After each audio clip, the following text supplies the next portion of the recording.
Hello everyone, I'm Jesse Mason, and in this episode of the Teach Me series, we'll learn the basics of Kirchhoff's rules and see how they're applied to circuits. Kirchhoff's rules, sometimes referred to as Kirchhoff's circuit laws, are a pair of rules used typically to analyze DC circuits. The first rule that we'll examine is Kirchhoff's junction rule. The junction rule states that the sum of the currents flowing, and yes, I know that current flow is a bit redundantly redundant. Anyway, the sum of the currents flowing into a junction is equal to the sum of the currents flowing out of said junction.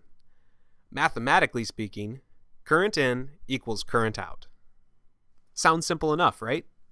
Let's take a look at a circuit diagram for a junction to elucidate this rule. We'll take a simple three-way junction and label it J1. We'll draw current flowing into J1 from the left, call it I1, and current flowing out the right leg and down the vertical leg, I2 and I3 respectively. How exactly did we decide the directions and labels for these currents? We'll address this very good question momentarily. So applying the junction rule to J1, we have current in, that's just I1, equals current out, which is I2 plus I3. And that's it. That's how the junction rule is applied to a junction. Before we move on, I'm impelled to point out that Kirchhoff's junction rule is just a consequence of a more physically significant principle, namely the principle of conservation of charge. So we can sort of think of J1 as a fork in the road where the charges, either continue traveling to the right or turn and move downward. Got it? Good. Now let's examine Kirchhoff's other rule, the loop rule. The loop rule states that for any closed loop, the sum of the voltage lifts is equal to the sum of the voltage drops. We'll define a closed loop as any continuous path in the circuit which ends where it started. The loop rule stated mathematically is the net voltage for a closed loop equals 0. Okay, now let's look at a simple circuit to see how we apply the loop rule. Here we'll have a voltage across the source, V sub S, and a voltage across the resistor, V sub R. Since it's a simple circuit, we'll have a singular current, and its direction of positive charge flow is clockwise, due to the orientation of the voltage source. Next, we'll label our circuit loop, loop A. Note that for most circuits, currents and loops won't coincide, and need to be explicitly labeled separately. Okay, to apply the loop rule to loop A, we'll travel clockwise around the loop, summing voltages. Starting on the bottom left, we'll have positive V sub S, a voltage lift, and then moving around to the other side, we'll have negative V sub R, a voltage drop. We set that equal to 0, and that is how we apply the loop rule.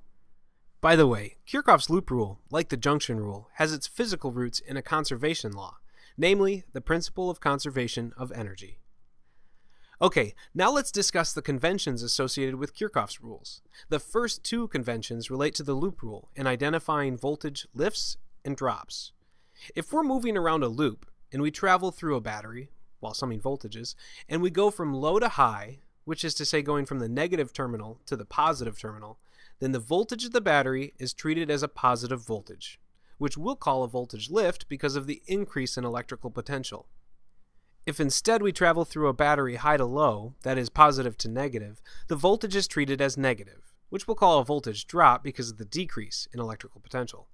So for voltage sources, low to high, we have a positive voltage. High to low, we have a negative voltage. It turns out that the sign of the voltage across a resistor also depends on the direction of our labeled current.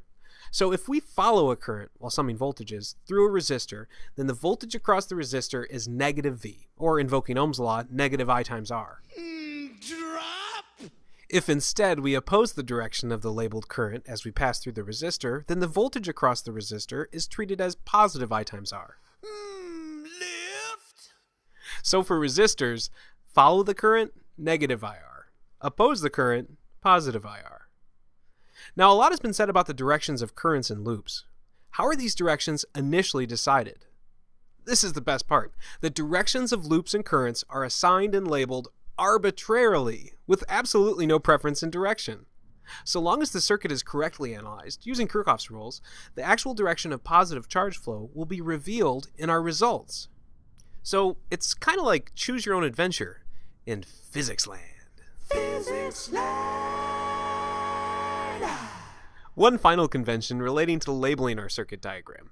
Typically, we'll use one more loop than the number of junctions in the circuit, so be sure to have enough of them labeled before applying Kirchhoff's rules.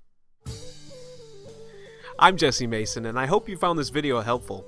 If you have any suggestions for future Teach Me videos, or just want to say hello from your part of the world, please do so in the comments below. And as always, happy learning!